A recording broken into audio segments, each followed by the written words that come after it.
Yo, I want to speak on the side of toxic relationships that I feel like don't really get talked about a lot.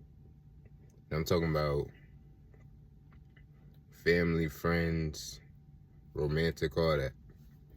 First of all, in a toxic relationship, it takes two people for a toxic relationship to exist. Because if there was a healthy person in that relationship, they would have left. So there wouldn't be no toxic situation. But it's the culprit and it's the victim.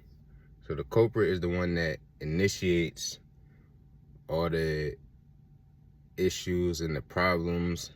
They the manipulator, the narcissist. Feel me? The one that, does you dirty and just does whatever they want. They don't respect your boundaries. You feel me? Y'all know it. And anybody that's experienced it, which is, I feel like everybody nowadays is like, you feel me, just the manipulating and they just start stuff, you feel me? They create the problem.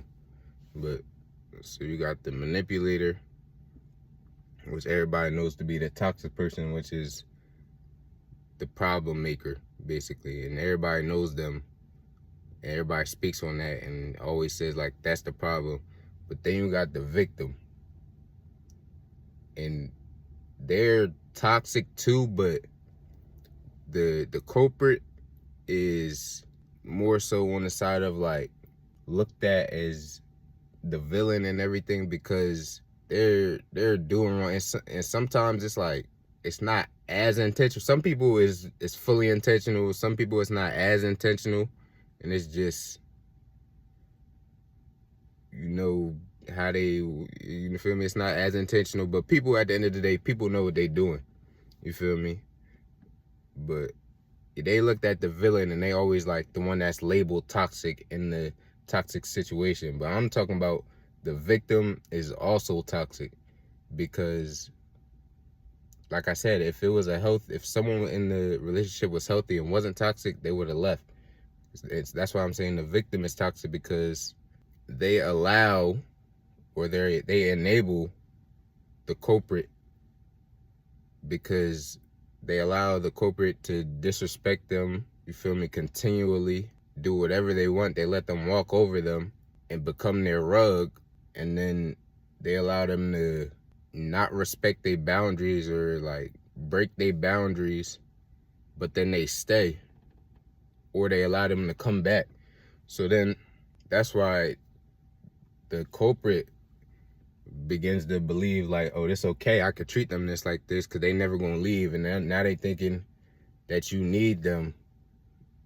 You feel me? You just boosting their ego or making their pride even bigger because now they feel like they you feel me, irreplaceable, or like you need them, you can't live without them type of thing. You feel what I'm saying? But whole time it's like you people pleasing and needing to have somebody in your life and not loving yourself and respecting yourself and putting yourself above others is making them feel like it's okay, what they doing is not wrong. You're not holding them accountable for their actions and giving them the consequences that they deserve, which is to not have access to you and you leaving them, you feel me, and not being a part of their life. And if you're a good person, like, it's not your loss. It's always going to be their loss. But they not getting that. And then you is hurting your self-esteem and devaluing yourself in the way that you look at yourself, because now you like kind of, you start to feel like it's okay for, or like you think, oh, that's just who they are. You don't want to judge people. And I'm speaking from experience because I was a people pleaser to the max. That's definitely how it was. I was like, everybody loved Tamir. Of course everybody loved Tamir because I don't give anybody a reason not to love Tamir. You feel me? You feel me? I just allow people to do what they do. You feel me? And it come from a genuine place of You feel me? That's just how I am. Like, if I love you, I love you. You feel me? And that's how I used to think. It's just like, that's just how some people are. And I've always been non-confrontational. You feel me? And I still am. But it's a point to where, and glory be to God first and foremost, you feel me? Because most of this, even though I was on my self-improvement journey, and that's kind of collided with me finding Christ and him showing me my identity in him, and me receiving his love and that he has for me, and showing me, you feel me, me feeling love from Christ first and me feeling love from Christ first and foremost, and then him showing me how to love myself and how to respect myself and what to accept and not to accept from people in my life and people around me. You feel me? And speaking up for myself and being firm and serious about my boundaries and not letting people break them and not letting people just disrespect me or treat me any type of way. You feel me? I learned and I got better. I matured and became the healthy person I was talking about, to where now I'm just gonna leave. I'm gonna let you know what the issue is. I'm gonna let it be known. I'm gonna speak up.